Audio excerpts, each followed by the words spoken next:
Jom tanya Ustaz.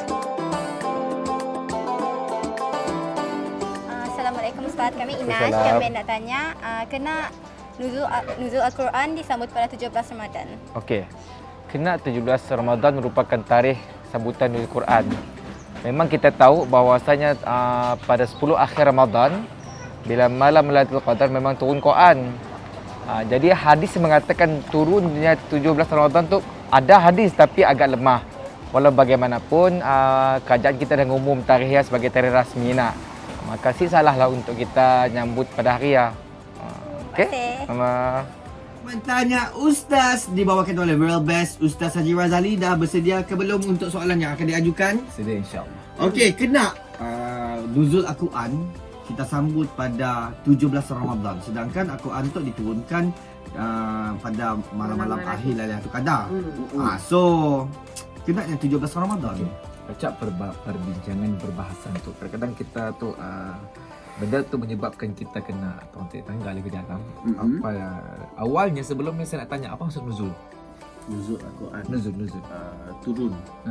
Nuzul tu maksudnya turun. Bahasa Melayu tu turun, bahasa Arab tu nuzul. Nuzul Al-Quran, turunnya Al-Quran.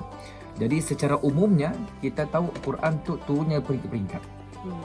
Pertama daripada Lauhul Mahfuz kepada Baitul Izzah langit dunia, lepas daripada Baitul Izzah baru kepada Nabi sallallahu alaihi wasallam. Ia perkara pertama yang kita kena tahu apa yang dikatakan dengan nuzul Quran dan apa peringkatnya. Dan bila sebut tentang 17 Ramadan, benda tu memang timbul setiap tahun yang ketimbul.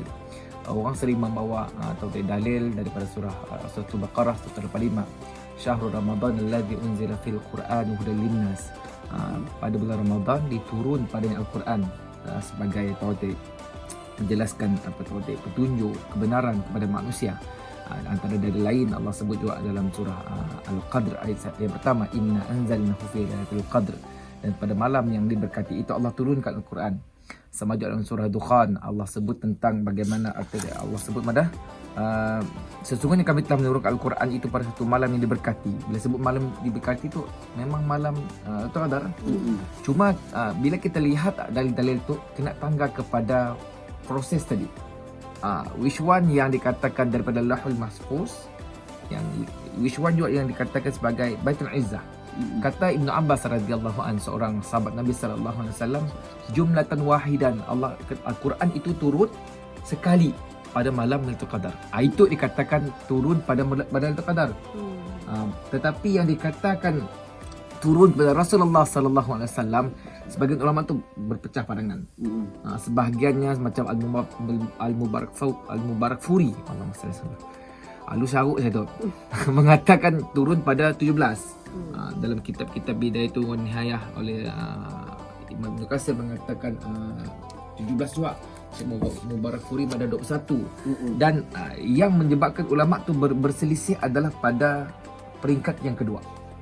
Jadi jawapan kepada Adi tadi Adin tak nanya kenanya turun 17. Kena sih turun pada malam Lailatul Qadar, sedangkan malam Lailatul Qadar itu ada 10 akhir. Okey.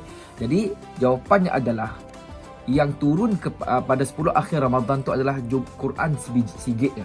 30 juz yang turun pada malam Lailatul Qadar. Adapun yang turun pada Rasulullah sallallahu alaihi wasallam secara berperingkat-peringkat, iaitu selama 23 tahun tu. Jadi adakah ayat yang pertama iaitu Iqra bismi rabbikal ladzi khalaq itu bila dia turun? Itu yang dibincang ulama. Sebahagiannya mengatakan pada 17 tu dikatakan berlaku perang Badar, ada mengatakan 21, ada mengatakan 24. Saya ambil sikit-sikit dalil sebagaimana yang disebut oleh siapa tu? Diriwayatkan oleh Watilah bin Al-Asqa radhiyallahu an, Rasulullah sallallahu alaihi wasallam telah bersabda, diturunkan suhuf Ibrahim pada malam Ramadan, Taurat pula diturunkan pada 6 Ramadan, diturunkan Injil pada 13 Ramadan, manakala Al-Furqan iaitu Al-Quran pula diturunkan pada 24 Ramadan. Riwayat Imam Ahmad yang dinilai hasan oleh Syekh Albani dan sahih oleh Ahmad Asy-Syakir. Jadi di situlah kita dapat nanggah, oh memang ada persediaan ulama. Sebahagian pada 21, sebahagian pada 24. Dalam konklusi itu, dalam sepanjang bulan Ramadan tu memang ada sesuatu diturunkan. Memang. Yang contoh, pertama Al-Quran memang turun pada bulan Ramadan. 30 juz. Okey, satu. Yang kedua, ia turun secara berperingkat. First stage turun pada itulah, ada pada 17, ada pada 21, ada pada 24. spekulasi, Yang ya. tu yang ada orang berpegang kepada pandangan 17. Jadi kita di Malaysia tu berpegang kepada pandangan 17. Ada pandangan madah 21. Macam Syekh Mubarak Furi, madah 21.